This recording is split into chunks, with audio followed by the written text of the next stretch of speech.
On entend cette phrase comme une évidence. Il faut parfois perdre pour mériter de gagner. Et si cette évidence n'était qu'un mensonge bien habillé? Je défends non. Car si cette affirmation était vraie, alors chaque personne qui réussit du premier coup ne méritait pas son succès.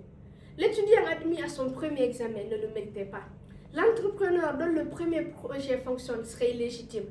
L'athlète qui remporte sa première compétition aurait gagné par hasard. Nous savons tous que c'est faux. Le mérite ne commence pas au moment où l'on tombe. Il commence bien avant. Dans ces nuits passées à étudier pendant que d'autres dorment.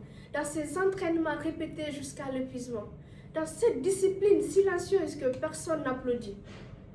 On me dira, mais perdre fait grandir.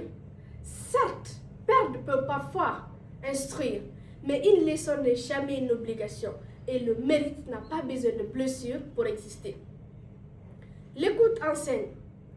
L'observation enseigne, le travail enseigne, la préparation enseigne. Heureusement que l'être humain n'est pas condamné à travailler uniquement dans la douleur.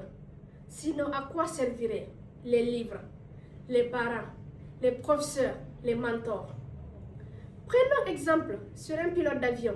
Exigeons-nous qu'il provoque un accident avant de mériter de piloter? Bien sûr que non. Nous voulons qu'il apprenne avant l'erreur, pas après. Il en va de même pour la vie. Le mérite, le véritable mérite, c'est la volonté de se préparer suffisamment pour éviter certaines chutes, non de les rechercher pour légitimer sa victoire. Comme le disait Louis Pasteur dans les champs de l'observation, le hasard ne favorise que les esprits préparés.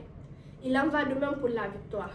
Elle ne favorise pas ceux qui sont tombés, elle favorise ceux qui se sont préparés. Et n'oublions pas une chose, les pertes ne nous rendent pas plus forts. Certaines détruisent des vies, certaines brisent des rêves, certaines ferment des portes qui ne se rouvrent jamais. Dire qu'il faut perdre pour mériter de gagner, c'est romantiser des douleurs que beaucoup auraient préféré ne jamais connaître. Le mérite ne se mesure pas au nombre de nos échecs, il se mesure à la qualité de nos efforts. Perdre n'est pas une médaille, perdre n'est pas une preuve de mérite.